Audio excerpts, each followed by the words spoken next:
Alhamdulillahi nahmaduhu wa nusalli ala rasulihil kareem. Amma ba'd. Why should not we Muslim celebrated on 25th December? Christian believe Jesus is the Son of God, but Islam does not believe this.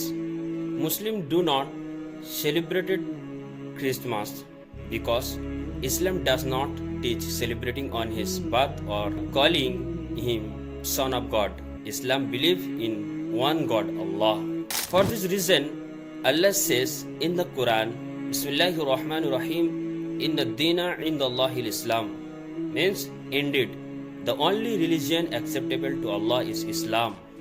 Allah says elsewhere, وَمَنْ يَبْتَغِ غَيْرِ الْإِسْلَامَ دِينًا فَلَنْ يُقْبَلَ مِنْهُ وَهُوَ فِي الْآخِرَةِ مِنَ الْخَاسِرِينَ.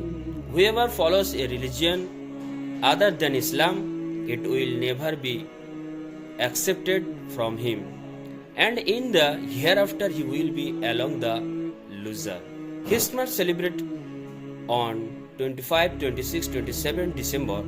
Celebration Christmas as a Muslim is haram because it is a religion based on belief that contradict Islam. Islam teaches Muslim not to a part in the religion celebration of other faith. So my identity is Islam, my pride of Tawheed, my guidance is the Quran and Sunnah. O Allah, make us from upon Islam and proud of our Muslim identity. O Allah, protect our heart from shirk and confusion. Give us the strength to stand by our faith with wisdom and good character. Guide us to what pleases you and make us on the straight path. Amin.